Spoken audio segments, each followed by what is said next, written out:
Bonsoir, bonsoir à tous et à tous. Bienvenue dans votre émission Il est écrit. Ce soir, dans cette émission, j'ai le plaisir de recevoir un homme de Dieu qui fait un travail merveilleux, un travail puissant, remarquable au sein de la francophonie. Et il travaille particulièrement en Italie où il est en train de connaître une croissance vraiment fulgurante. Dieu est en train de le positionner de plus en plus et Dieu est en train d'agir puissamment à travers sa vie. Et par lui, beaucoup de vies ont été bénies dans la francophonie, beaucoup de familles ont été impactées, beaucoup de ministères ont été impactés, notamment moi-même qui vous parle à cet instant. Et je crois que dans cette émission, vous-même, vous serez impactés, vous serez bénis, transformés par la grâce et la puissance qui émanent de cet homme de Dieu. Cet homme de Dieu n'est rien d'autre que l'apôtre William Kindé, que vous allez découvrir certainement pour la première fois dans cette émission. Il est écrit, il aura le temps de se présenter. Et ensemble, nous allons aborder un sujet assez sensible dans le corps du Christ. Vous savez, nous sommes dans un temps où il y a une crise de paternité. Nous sommes dans un temps où beaucoup se posent des questions. Est-ce qu'un père spirituel, c'est biblique? Est-ce qu'un fils spirituel, la notation ou la connotation d'un fils spirituel est biblique? Alors ensemble, avec lui, dans cette émission, par rapport à ce que Dieu l'a mis à cœur, nous allons développer un enseignement sur le cœur d'un fils spirituel. Par cet enseignement, vous serez largement éclairés et vous pourrez aussi, bien sûr, répondre, envoyer vos questions via le chat OETV sur le site www.oetv.fr. Soyez grandement bénis. Alors, je m'adresse à mon invité. Bonsoir, apôtre William Kindé. Bonsoir, apôtre Kounda. Comment ça va, homme de Dieu? Ça va bien, Dieu nous fait grâce. Amen. C'est un plaisir de te recevoir sur ce plateau. C'est partagé.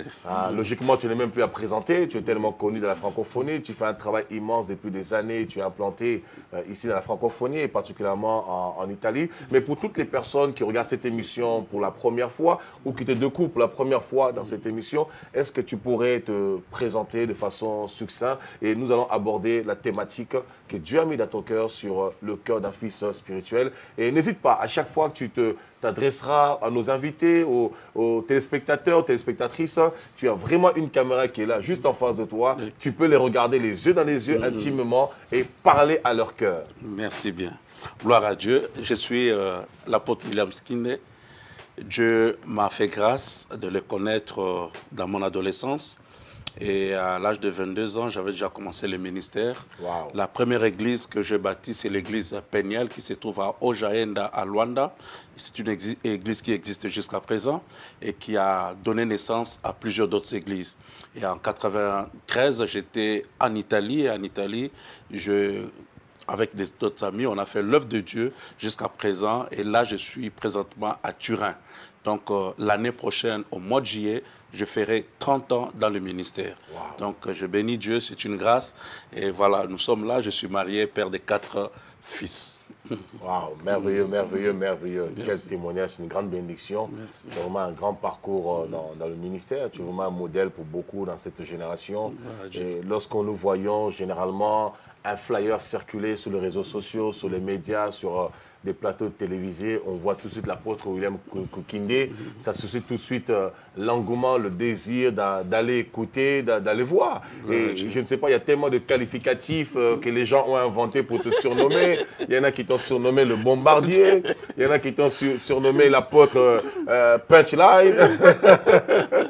Il y a tellement de qualificatifs, tellement beaucoup de vies sont impactées. Alors ce soir, homme de Dieu, ensemble, nous allons aborder un message que Dieu a mis dans ton cœur sur le cœur d'un fils spirituel. Est-ce que peut-on parler encore dans notre temps, notre génération, peut-on encore parler de fils spirituels ou vaut mieux plutôt parler des enfants de Dieu? Ok. Je pense que nous devons rester dans la Bible et c'est cette Bible que nous avons trouvée et par cette Bible que nous avons eu la grâce de connaître le Seigneur. Alors dans cette Bible, nous demande de ne rien ajouter et rien soustraire. Et nous verrons que c'est dans cette même Bible qu'on nous parle de la notion de fils et des pères spirituels. Alors, à notre génération, nous avons aussi cette crise, comme vous venez de le dire tout à l'heure. Et parmi les signes du temps de la fin, l'apôtre Paul le dit au travers du livre de Timothée, il dit que les enfants seront rebelles à leurs parents. Or, nous avons plusieurs types de parents que nous pouvons avoir un petit temps de décortiquer ici sur le plateau. C'est par là que nous comprenons que nous sommes parents dans plusieurs dimensions, plusieurs domaines. Et par rapport à ça, on a des enfants. Et le Dieu qui nous a créés, il nous a créés avec la pensée des générations. Il est le Dieu d'Abraham, il est le Dieu d'Isaac, il est le Dieu de Jacob. C'est des générations. Et quand on parle d'une famille, on dit la famille est composée d'un père, d'une mère et des enfants. Les enfants feront la suite des parents. De la même manière que sur le plan spirituel, c'est une racine qui est née, et c'est cette racine qui va donner aussi des enfants, et ces enfants deviendront des pères un jour, et c'est ainsi que nous pouvons aller d'une génération après autre. Il y a eu une génération qui est sortie de l'Égypte, une génération qui a connu les déserts, et une génération qui a entré. Donc c'est comme cela aussi sur le plan spirituel, nous reconnaissons que nous sommes sortis de quelque part. Et c'est comme cela que je dirais, avec plusieurs appuis bibliques, que réellement, nous pouvons encore parler de père et de fils spirituels. On peut encore parler, parce que nous sommes à une époque où il y a tellement la sensibilité des mots, on est tellement sensible par rapport aux mots. Alors, il y en a qui disent qu'on ne peut pas appeler la personne qui nous encadre père spirituel, il faut plutôt l'appeler père dans la foi éventuellement, ou même le mot père, il ne faut même pas le dire parce que Jésus a dit n'appelez personne père sur la terre parce que un seul est votre père et juge de tous, c'est Dieu le Père. La notion de fils spirituel, il y en a qui vont dire simplement il n'y a pas de fils spirituels, nous sommes simplement des personnes, ce sont des enfants de Dieu, tout simplement, des enfants de Dieu qui sont là, qui se réunissent avec un encadrant qui les encadre. D'autres vont encore aller même encore plus loin en disant qu'il n'y a plus de pasteur et Jésus-Christ seul est le seul pasteur et il ne faut pas suivre un pasteur, il ne faut pas suivre un homme. Alors, par rapport à la thématique de ce soir, comment peut-on se repérer un petit peu dans cette chronologie? Là, vous nous parlez par exemple du Dieu générationnel, c'est un Dieu de génération. Et même plus tard, la Bible nous dit carrément que Dieu est le Père de toutes les familles, et toutes les familles de la terre tirent son nom de lui. Dieu, donc c'est un Dieu de la famille qui établit cet ordre familial, cette hiérarchie familiale, cet ordre, cette souche familiale pour pouvoir en fait pérenniser les générations. Comment peut-on se retrouver dans tout ça, à la lumière de la parole de Dieu, pour toutes les personnes qui nous regardent? Il y a beaucoup de personnes qui sont dans la confusion. Vous savez, il y a tellement plusieurs médias. Les gens peuvent se ressourcer sur Internet, sur les réseaux sociaux, sur Facebook, sur YouTube, et aussi d'autres médias qui peuvent être supposés être des médias chrétiens. Alors, dans tout ça, dans cette foi un petit peu, dans ce bazar un petit peu, dans ces termes médiatiques, comment les gens peuvent se retrouver? Tous ceux qui nous regardent ce soir, qui se posent des questions, qui sont dans ce doute, qui ont entendu autre chose, à qui on a dit il n'y a pas de père spirituel, il n'y a pas de fils spirituel, il n'y a que des encadrants et des enfants de Dieu, et que nous sommes tous aussi en même temps à la fois enfants de Dieu, qu'il ne faut pas suivre un homme, qu'il faut suivre Dieu. Alors, par rapport à l'enseignement de ce soir, avoir le cœur d'un fils spirituel, comment peut-on se retrouver scripturairement dans la parole de Dieu? Merci. En tout cas, je pense que on a un problème dans notre génération. Plusieurs de ces personnes qui prêchent ou bien qui enseignent aujourd'hui, qui n'ont pas la notion de peur, tout cela, si vous les suivez très bien, ce sont des personnes qui ont été blessées, qui ont eu des chocs par rapport à ces rapports, les antécédents. Mais cela n'enlève pas la véracité de la parole de Dieu. Si nous devons rester dans la parole, aujourd'hui, le Seigneur dit que mes brebis écoutent ma voix et me suivent. Nous pouvons suivre plusieurs médias. Aujourd'hui, à l'Internet, il y a tout ça. Mais si tu es brebis, tu écouteras la voix du Seigneur. Tu peux reconnaître la voix du Seigneur. Amen. Nous resterons dans la Bible, sans blessure, sans choc, et lire la parole de Dieu. Mais si nous sommes toujours dans la pensée de Dieu, vous verrez que dans la Bible, on n'a jamais présenté une personne sans parler de son origine.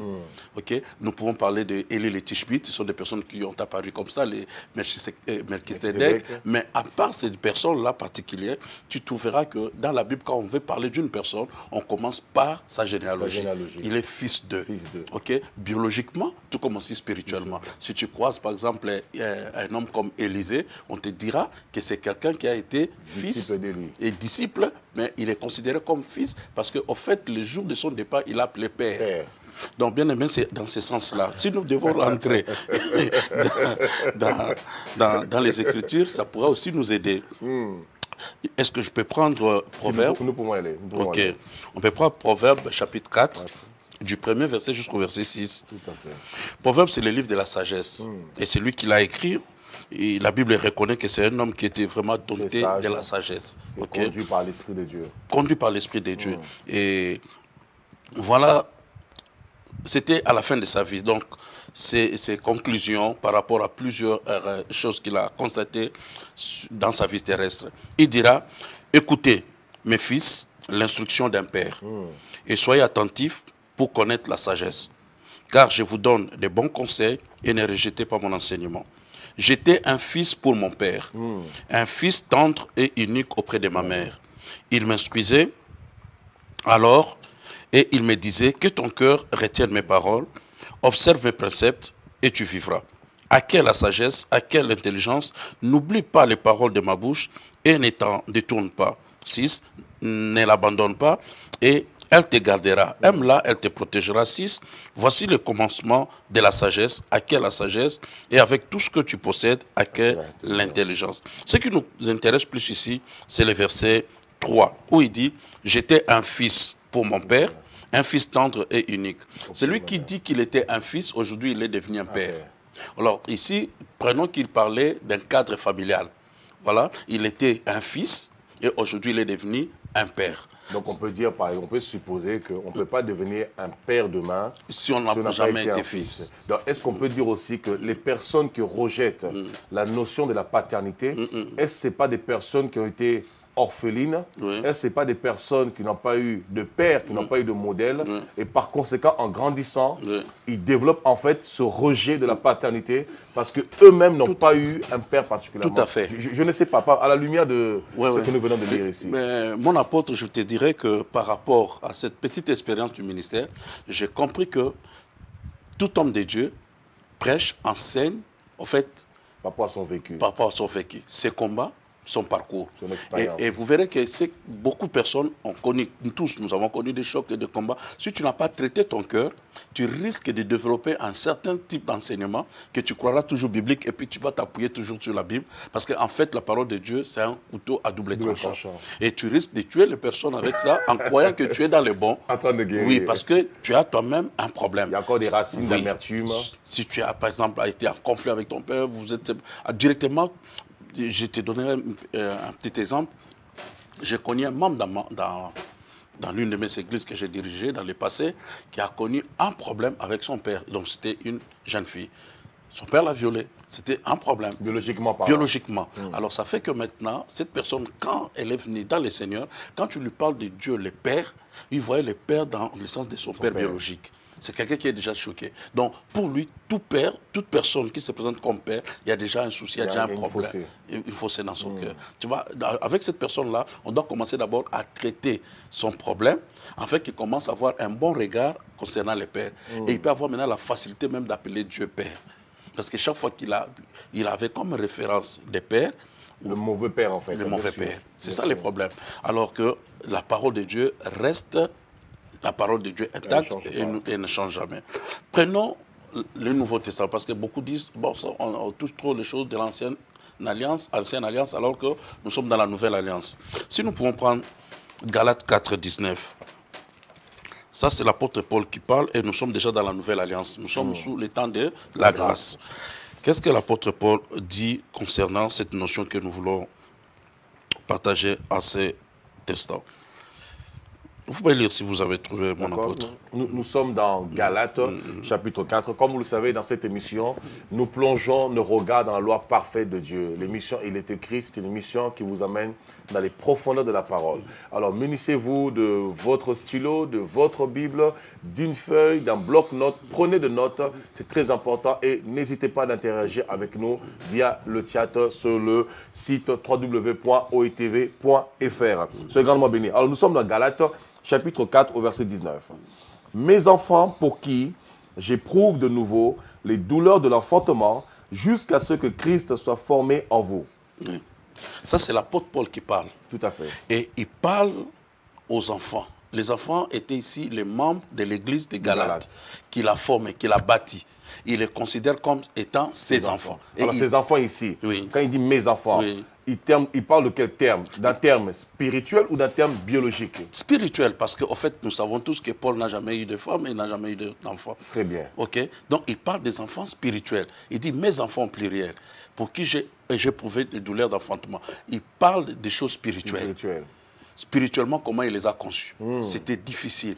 et il les appelle mes enfants. Donc nous pouvons ici, à la lumière de cette parole, effectivement, puisque vous soulevez quelque chose de très important, apôtre William, l'apôtre Paul n'a jamais eu de femme, n'a jamais eu d'enfant. En tout cas, bibliquement parlant, nous n'avons pas de traces. Alors, même s'il y en a qui supposent, nous avons appris qu'il n'y a pas tellement si longtemps, auprès de certains pasteurs, que Paul était marié, finalement il s'est séparé de sa femme pour se consacrer totalement à Dieu. Bon, nous n'avons pas de traces là-dessus, ça reste des hypothèses. Mais bibliquement, scripturalement, l'apôtre Paul n'a jamais été marié, il n'a jamais eu d'enfant spirituel. Donc lorsqu'il parle de ses enfants ici, il parle des enfants physiques. Lorsqu'il parle des enfants ici, il parle automatiquement des enfants spirituels parce que nous sommes dans un cadre spirituel. Très bien. Et ça. puis, si nous pouvons toucher encore 1 Corinthiens 4, versets 14 à 15. 1 Corinthiens 4, 14 à 15. Hein? Alors nous sommes dans 1 Corinthiens chapitre 4, versets 14 à 15. Je lis ceci. Car même si vous avez 10 000 maîtres en Christ, vous n'avez cependant pas plusieurs pères, puisque c'est moi qui vous ai engendré en Jésus-Christ par l'Évangile. Je vous en conjure donc, soyez mes imitateurs. On peut s'arrêter. Pour cela, je vous ai envoyé Timothée, qui est mon enfant bien-aimé et fidèle dans le Seigneur. Il vous rappellera quelles sont mes voies en Christ, quelle est la manière dont j'enseigne partout dans toutes les églises. Mon apôtre. Ici, c'est l'apôtre Paul. Il écrit en disant, car quand vous aurez 10 000 maîtres, vous pouvez avoir plusieurs maîtres en Christ, vous n'avez cependant pas plusieurs pères. Parce qu'il n'y a qu'un seul père. Un seul père. Donc, il se reconnaît. Comme père. Oui, comme père, puisque c'est moi qui vous ai engendré en Jésus-Christ. Donc, ici, il parle d'un père spirituel. Il est père des chrétiens de Corinthe, parce que c'est lui qui les a engendrés. Et le père aussi des chrétiens de Galate. De Galate. Et puis là, c'est merveilleux parce que dans l'introduction de cette émission, je disais, nous sommes dans un temps de confusion, où il y a des pasteurs qui disent, on ne doit pas appeler un pasteur père, on doit juste l'appeler encadrant.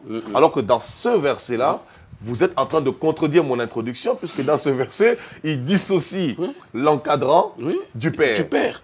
L'encadrant, c'est le maître. Le maître. Et puis ensuite, il ajoute, je vous ai envoyé Timothée, qui est mon enfant. Qui est mon enfant. Or, apôtre Paul n'est pas le père biologique de Timothée. Puisqu'effectivement, dans l'acte 16, nous voyons Paul rencontrer Timothée à l'Istre d'Herbe en tant que disciple. C'est ça. Mais il dit mon enfant. Et l'apôtre Timothée, son fils Timothée ne l'a jamais contredit dans la Bible. Donc nous trouvons que c'était un concept qu'eux, à l'époque, considéraient. Or, nous sommes bâtis sur le fondement des apôtres. Des prophètes. Ça crée un problème parce qu'on a eu des soucis quelque part pour tout ça. Non, moi je dis que nous devons rester dans la parole. La parole nous enseigne clairement qu'on a un père et on a aussi des fils. Donc nous avons la notion de la paternité, et la notion du filial des fils. Et des fils. Wow. C'est biblique. C'est biblique. C'est biblique. Alors comment peut-on avoir le cœur d'un fils? Qu'est-ce qu'est le cœur d'un fils? Quel est le cœur d'un fils? Comment peut-il être le fils spirituel? Vu qu'au vu de tout ça, nous comprenons clairement, littéralement, qu'il y a bien la notion de père spirituel, bien la notion du fils spirituel. Je pense que vous êtes nombreux à suivre. Certainement, beaucoup sont choqués, beaucoup sont surpris, étonnés. Beaucoup sont en train de bondir, de sauter sur leur canapé. Beaucoup sont en train de se remuer parce qu'il y a une confusion qui rentre. Et puis, tout ce que vous avez emmagasiné depuis un certain temps, des mois, des années, sont en train de tomber, de se branler. Mais soyons scripturaires, soyons bibliques.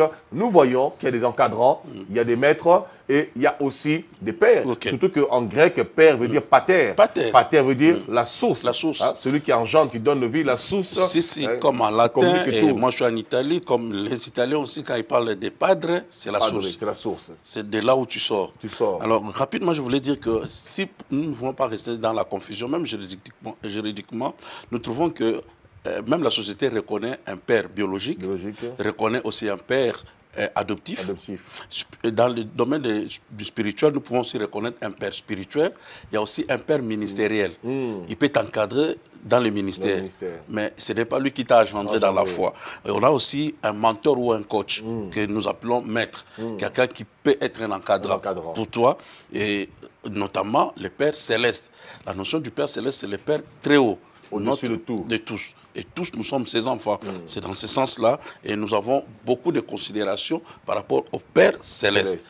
Mais si il faut arranger les choses sur le plan spirituel. Humain, même des hommes, par rapport à l'organisme, l'institution qui est l'Église, et dans l'ordre établi par Dieu, il y a des pères. Il y a des pères. D'abord, l'Église, c'est une famille. C'est une famille.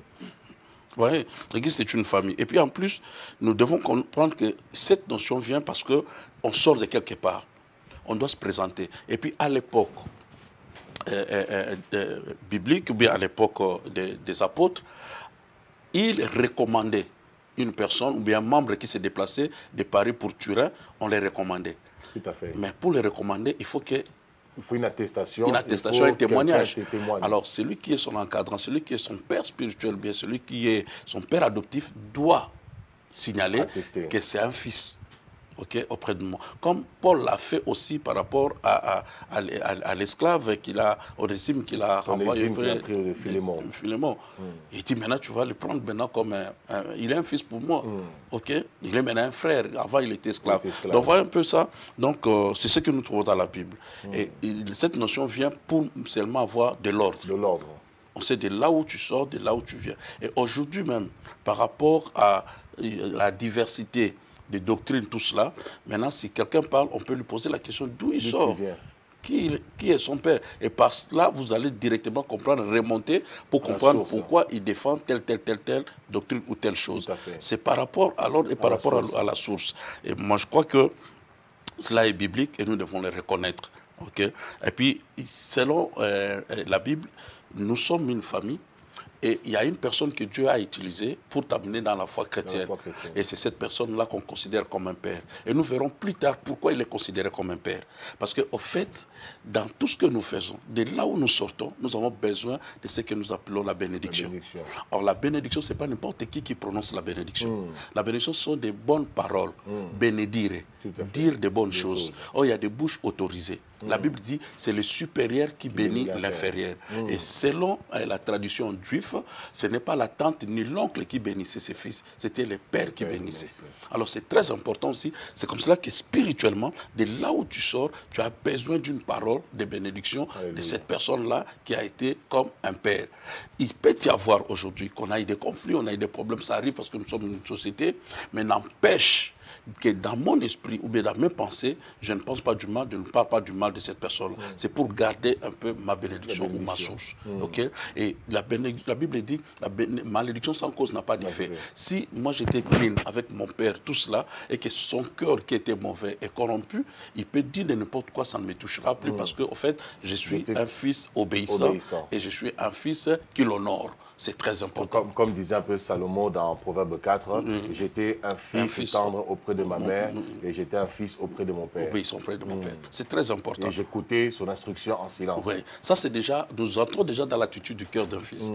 Donc un fils, il considère toujours son père, malgré ce qu'il est.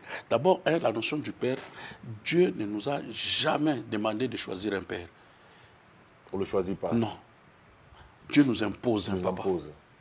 Et quand il nous impose un papa, il peut être un ivrogne, il peut être je ne sais pas, petit détail, tu peux étudier plus que ton père, tout cela, il reste un père.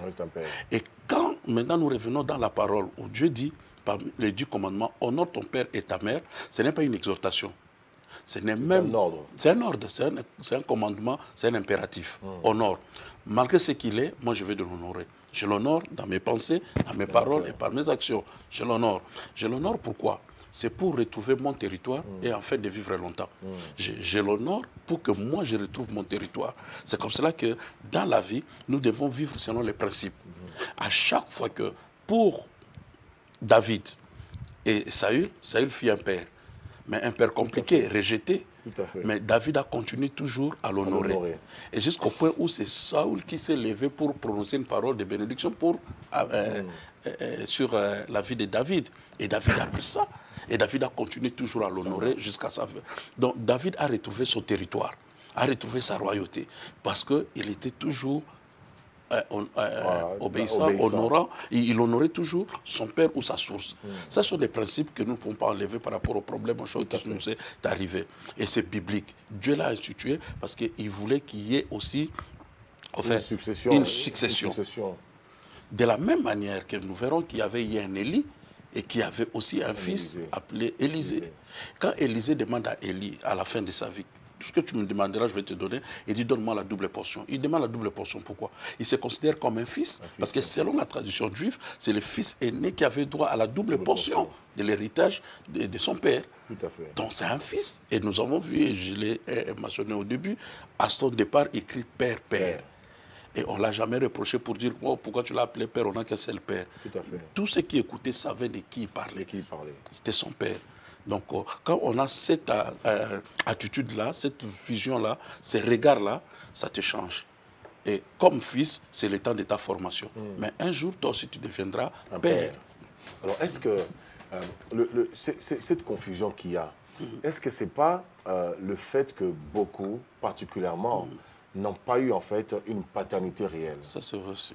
Est-ce que, parce qu'aujourd'hui, pourquoi il y a tant de bazar dans le corps de Christ? Nous voyons des personnes qui sortent de nulle part, qui deviennent pasteurs, des personnes demain qui sont comme des Élie le Tishbite, qui sont comme, même Élie le Tishbite, on dit qu'il vient de Galade. Donc si on puise un peu, on sait qu'il vient de Galade, on peut retrouver les traces. Hein, et même Melchisedec, on dit qu'il est sans généalogie, sans père ni mère, c'est vrai. Mais on nous dit qu'il vient de la ville de Salem. Donc, il y a quand même une origine, mine de rien. Son origine spirituelle n'a pas d'origine spirituelle parce que le spirituel, c'est l'éternité. Mais sur le plan physique, il y a quand même une sortie, une origine, il y a quand même une source. Mais qu'est-ce qui fait qu'au jour d'aujourd'hui, nous avons une forme de bazar, de dissension dans l'église, où chacun fait un peu ce qu'il veut. Demain, quelqu'un peut se révolter et commence une église. Demain, quelqu'un commence une église. On ne sait pas d'où il est sorti, on ne sait pas d'où il vient. Est-ce que c'est normal tout ça? Parce qu'en écoutant ce que vous dites à cet instant même, en revenant sur les lettres de recommandation, est-ce qu'aujourd'hui, nous voyons encore ces choses se réaliser? Parce que celui qui commence une église, celui qui dirige une église, qui n'a pas une paternité, qui n'a pas une source, à son tour, il ne fera que reproduire la même chose et il communiquera la même semence. Est-ce que c'est la raison pour laquelle nous avons un tel bazar? Est-ce qu'il ne faudrait pas qu'au jour d'aujourd'hui, que les gens puissent revenir à la source, l'identité, parce que l'identité est une protection. Lorsqu'on voit telle personne, on sait que c'est la femme de telle. Lorsqu'on voit telle fille, on sait que c'est la fille de telle. Donc il y a une identité, une source. Et quand il y a un problème, on remonte directement chez les parents. Mais est-ce qu'au jour d'aujourd'hui, c'est pas ça qui cause autant de division dans le corps de Christ, autant de bazar dans le corps de Christ, où chacun peut se lever un matin avec la facilité des médias que nous avons aujourd'hui, les réseaux sociaux, où chacun peut devenir son propre pasteur, même en étant assis chez lui, devant sa caméra, devant son téléphone. Est-ce que ce n'est pas à cause de tout ça? Mon apôtre, vous avez tout dit. C'est ça le problème. Je crois que quand on ne respecte pas les principes, on n'est pas ordonné, ça crée les désordres. Et l'ordre que Dieu a établi, c'était cet ordre-là. Des enfants qui sortaient de quelque part, qui allaient continuer la mission, mais toutefois, on savait d'où ils venaient. Et en quelque sorte, qui était leur père. Si nous ne voulons pas considérer la notion de père, mais nous allons remarquer que dans la Bible, il y a eu des personnes qui se sont comportées comme des enfants auprès de leur père. Je te donnerai des exemples. Un homme comme Josué, c'est une grande personne, bien qu'il était moins âgé que Moïse, selon ce que nous pouvons voir dans les Écritures. Mais en fait, cet homme-là qui s'appelle Josué, c'est un nom que Moïse lui a collé. C'est Moïse qui l'a sobriqué en quelque sorte. Que toi, tu vas t'appeler Josué. Mais il ne s'appelait pas Josué. Il ne s'appelait pas Josué. Mais c'est Moïse qui lui dira que toi, tu vas t'appeler Josué. Mais quand Moïse a ce droit-là, c'est parce que cet homme-là, il voyait l'avenir. Il voyait l'avenir de Josué. Et Josué lui-même acceptait. Qui peut te nommer si ce n'est que ton père? Tout à fait. Il a accepté cet homme-là comme étant un père dans le domaine spirituel. Et il a accepté le nom de Josué. Et c'est comme ça que nous le connaissons dans la Bible comme étant Josué. Dérivé de Joshua qui veut être libérateur. C'était déjà prophétique. Tout à fait. Par rapport à ce Messie qui devait venir. Nous sommes avec Christ et Pierre. Pierre s'appelait Simon. Et selon les Écritures, Simon était plus âgé que Jésus. Parce qu'il avait déjà des responsabilités, une femme, des enfants et aussi des sociétés. Un travail. Des pêches. Mais malgré cela, Jésus dira que désormais, on va t'appeler Pierre. Il accepte le nom, il rentre à sa maison, il dit à sa femme et à ses enfants, désormais vous devez l'appeler Père. Qui peut le nommer si ce n'est qu'un père? Donc, dans leur temps-là, ils avaient cette considération. Ils croyaient à ça et ils avaient déjà le cœur, l'attitude d'accepter ce qui sortait de la bouche de leur père. C'est comme cela que la relation était tellement bonne, à tel point qu'eux aussi, ils ont reproduit ce que les pères avaient fait. Et puis, on peut le voir quand tu vois dans Hébreux 2, par exemple, on nous parle de Jésus qui dit tel que le Fils a participé au sang, les enfants aussi participent au sang. Et puis, il dira, me voici moi et les enfants que tu m'as donnés. Donc, nous pouvons voir que ces enfants qui représentent les chrétiens que nous sommes, mais par-dessus tout, d'abord, ces premiers disciples. Si on remonte à la prophétie d'Ésaïe 9 qui dit, un enfant nous est donné, un fils nous est né, un enfant nous est donné, on l'appellera Père, admirable, conseiller, la domination reposant sur ses épaules, tout ça. Mais je m'arrête plus au niveau de la paternité, on l'appellera Père, et cela a pu se concrétiser notamment par rapport à Matthieu 16. Là, il va nommer officiellement Simon Pierre. Tu vois, et il considérait cela. Donc moi, je pense qu'un fils manifeste d'abord l'obéissance à son père. Il croit tellement à cette personne-là. Il a un regard envers son père. Alors, il le considère, et puis on peut voir ces changements-là dans sa vie. Et la soumission aussi. La soumission, c'est être sous la mission de quelqu'un. Donc, le premier caractéristique d'un fils, déjà, là, c'est très important. Je pense qu'il faudrait, apôtre William, c'est que tu es en train de partager sur ce plateau, je pense qu'on ne peut pas survoler. C'est très profond. C'est vraiment très profond parce que nous parlons du cœur d'un fils spirituel, mais en même temps, on ne peut qu'avoir un bon fils quand on a un bon père. Un bon père. Parce que le fils ne vient pas par lui-même. C'est le père qui engendre les fils. Ça. Et je pense que cette émission est très importante. Et je pense que 40 minutes n'est pas suffisant pour aborder cela. Parce que nous sommes en train de chuter. Nous arrivons pratiquement à la fin de cette émission. Ça va très très vite. Parce que c'est tellement des bonnes choses. On est tellement dedans. On est tellement en train de baigner, en train de manger. Nous nageons dedans qu'on ne se rend pas compte. Mais c'est tellement puissant parce que pourquoi il y a tant de problèmes dans nos églises au jour d'aujourd'hui? Quand nous vérifions très bien, c'est parce qu'il n'y a plus de père. Et là où il n'y a pas de père, il n'y a pas de repère. Et je pense que c'est vraiment très très important. La Bible nous dit que nous avons été fondés sur le fondement des apôtres et des prophètes. Et plus l'un des proverbes, et même le Deutéronome, il dira, ne déplace pas les bornes anciennes que tes pères ont posées. Donc c'est les pères qui posent les bornes. C'est les pères qui posent les repères. C'est les pères qui posent en fait l'instruction, la direction à suivre pour pouvoir continuer. On le voit avec, comment il s'appelle dans Genèse 49, Jacob. Lorsque Jacob arrive à la fin de sa vie, il appelle ses enfants, il commence à leur dire, mes enfants, voilà, je vais vous annoncer ce qui va arriver à la suite des temps. Donc, en tant que père, il donne l'orientation aux enfants, la vision aux enfants. Et les enfants, quand ils vont travailler en vérité, ils ne vont même pas travailler par rapport à eux-mêmes, puisque tout à l'heure, vous disiez si bien que les enfants font le double des pères. Donc, en vérité, les enfants, ils font le double en étant dans la vision, dans la lignée des pères. Donc, je pense que c'est vraiment très, très important. Mais ce que vous venez de toucher là aussi c'est très important, votre William. Dans le sens que si on a un bon père, on peut entrer dans son territoire de bénédiction ou retrouver son domaine. Tout à fait. Je prends l'exemple de Jacob. Quand Jacob envoie Joseph vers ses frères, c'est un danger. Parce qu'en fait, les frères n'aimaient pas leurs petits frères. Tout à fait. Le père aussi le savait, mais il envoie quand même. Il envoie parce qu'en fait, le fils a des visions, des rêves. Mais ces rêves lui parlent de son élévation. Il voit son père, sa mère, ses frères se courber devant lui. Mais il ne sait pas où cela doit se réaliser. Mais en restant en communion avec son père, et le père l'envoie, il obéit. Par là, les frères vont faire tout ce qu'ils voulaient, le vendre, tout ça, mais il se retrouve en Égypte et c'était son territoire. Lui croyait que c'était là où il vivait avec son père et sa mère. C'est par l'envoi du père qu'il retrouve son territoire. Donc tout ça, c'est dans l'obéissance et la soumission. Tu verras encore un fils comme Saül. Saül, c'est le père qui l'envoie. Il est le fils d'un patron, mais il va chercher des années perdues. Ce n'est pas son travail. Il y a des serviteurs dans la maison. Mais il va, il obéit, il va à la rencontre de la royauté. Pareil aussi avec David. David, il est dans les champs et après quelques temps, le père l'appelle encore, va donner à manger à tes frères qui sont sur les champs de bataille. Il va, il rencontre Goliath et par Goliath, il est connu de tous, on chante pour lui. Donc, quelque part, bien aimé dans le Seigneur, ou ceux qui nous suivent. Quand on a un bon père, bon père t'envoie dans ton territoire de bénédiction. Parce qu'il a la vision, il sait là où tu dois arriver. Tu vois, il t'envoie. Jésus lui-même est un fils auprès de son père. Jésus a été dès le commencement, mais personne ne le connaissait. Il ne portait même pas le nom le plus élevé. À tel point que même David a eu du mal pour délivrer Saül. Il chantait, il jouait de la harpe, il adoucissait seulement l'esprit parce qu'il n'avait pas encore le nom. C'est quand Jésus arrive, la Bible dit parce qu'il a obéi. il a obéi en acceptant la mort de la croix, de l'ignominie. Le Père lui a donné le nom au-dessus de tout nom. Aujourd'hui, au nom de Jésus, tous genoux fléchissent. Donc, parce qu'il a obéi à son Père. Au Père. Et lui-même, il disait quand les disciples, dans Jean 4, 34, ils lui ramènent la nourriture, il dit Jésus est parti prendre la nourriture, faire les courses. Maintenant, viens manger, dira ma nourriture et de faire la volonté de celui qui m'a envoyé. Donc, sa priorité était d'obéir particulièrement au Père. C'est très important. Un enfant comme Isaac. Isaac est fort de taille, il a l'âge, le père était déjà fatigué, mais il accepte d'être ligoté par son père. Et c'est comme cela que le père même a laissé les serviteurs au bas de la montagne. Parce que s'il montait avec les serviteurs allaient arracher la fille. Parce que maman Sarah attendait. Ils n'ont même pas accepté qu'il attache. Tu vois, mais le fils, il sait que c'est le père. Et c'est la vision du père, il accepte. Et le père avait la facilité de le ligoter.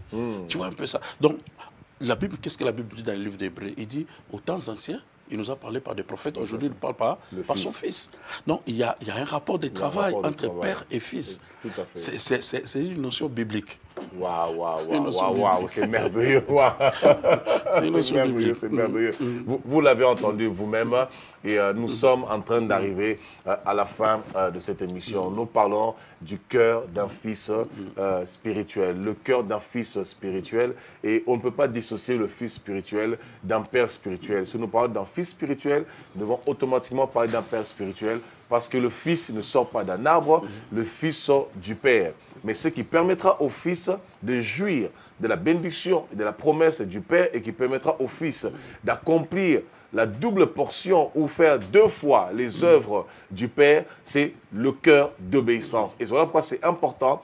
Un fils spirituel doit être obéissant à son père. Et je pense que même ça, le temps est assez court, parce que vraiment nous sommes en train de chuter. Il nous reste 2 minutes avant de rendre l'antenne. Parce qu'il y en a qui diront, oui, mais si mon père il est sauvage, si mon père il m'agresse, si mon père me viole, si mon père c'est un bandit, mon père spirituel c'est un bandit, par rapport à votre émission, vous dites qu'il faut obéir, il faut se soumettre. Alors si mon père il s'est égaré, si mon père c'est un bandit, si mon père veut me tuer, comment est-ce que je fais? Je pense que peut-être qu'on n'aura pas assez de temps, malheureusement par manque de temps. C'est peut-être en même temps une introduction pour faire une 2e émission bis, peut-être 3e, parce que ce sont des thèmes qui sont tellement profonds, et c'est important. Nous sommes aujourd'hui dans un temps où il y a une anarchie, un bazar total, une confusion dans le milieu chrétien. Entre la paternité, la spiritualité, où chacun fait ce qu'il veut. Il y en a qui disent, moi, je n'ai pas besoin de pasteur, je n'ai pas besoin de père spirituel. Moi, ma relation, c'est entre moi et Dieu. Quand je prie, Dieu peut me parler. Je n'ai pas besoin d'aller à l'église, voir un pasteur, parce que Dieu peut me parler directement. Je n'ai pas besoin des hommes. Moi, je n'ai pas besoin de me soumettre à un pasteur. Je me soumets à Dieu seul. Donc, il y a tellement une confusion. On ne sait plus tellement, malheureusement, où donner la tête. Et il y a tellement aussi une prolifération sur les réseaux sociaux, les médias qui sont tellement devenus pratiquement faciles aujourd'hui, où chacun peut crier à plein gosier.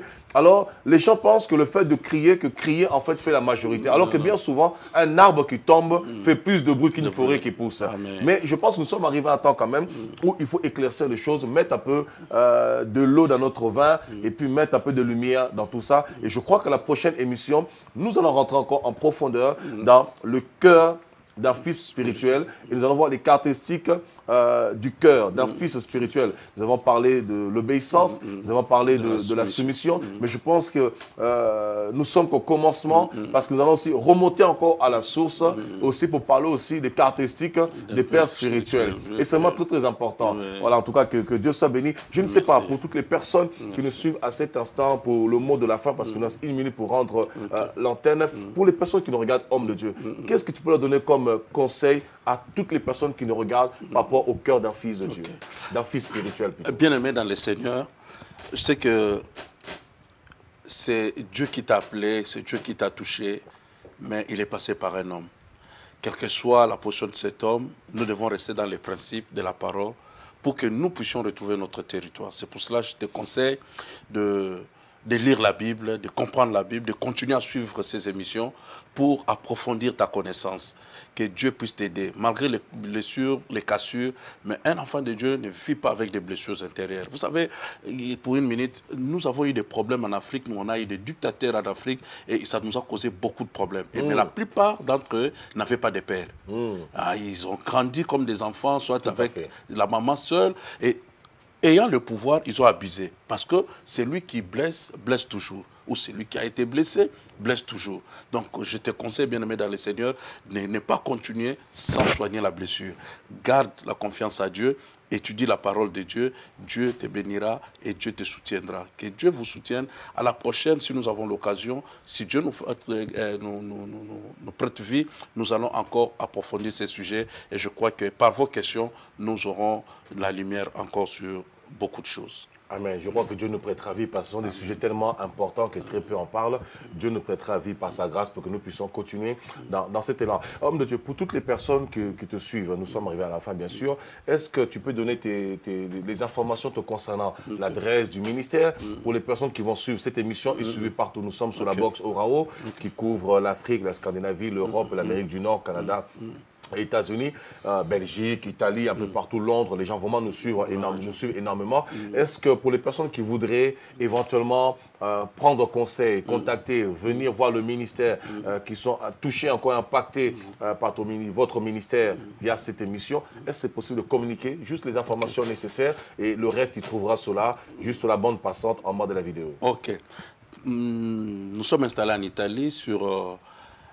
via Sansovino, Andrea Sansovino, numéro 243/27. Le nom du ministère? Arbre de vie, Turin, vous allez nous trouver là-bas. Et puis nous sommes sur Instagram, nous sommes sur Facebook, nous sommes encore sur tous ces réseaux sociaux, vous allez nous retrouver.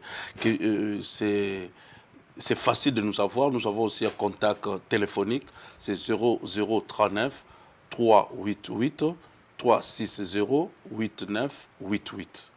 Je répète encore, 30039 388 360-8988. Merci bien, mon apôtre. Que Dieu soit béni. Vous avez toutes les informations nécessaires. En tout cas, merci beaucoup, homme de Dieu. C'était un grand plaisir. Et cette émission est très passionnante. Et nous allons continuer parce que c'est très important que nous puissions aller dans les eaux profondes parce que la profondeur appelle la profondeur. Amen. Et nous avons besoin d'être éclairés nous-mêmes sur ce plateau. Et nos auditeurs, nos auditrices, les téléspectateurs, téléspectatrices qui nous suivent à cet instant ont besoin d'être éclairés pour ne pas qu'ils soient bancals, qu'ils soient flottants, ballottés, mais qu'ils puissent être fermes dans leur marche, dans la foi. Amen. En tout cas, soyez bénis. Merci de votre fidélité. Vous qui êtes toujours fidèles devant vos écrans en train de suivre cette émission. Il est écrit.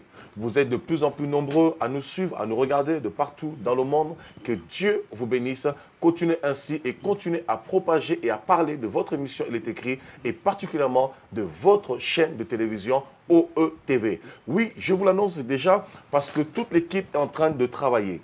Bientôt, OETV sera officiellement, je le dis, sera officiellement accessible dans vos écrans via la box Free et sur plus de 110 box. Oui, je répète, dans quelques mois, la chaîne OETV sera accessible directement sur vos téléviseurs à la maison via la box Free et sur plus de 110 box.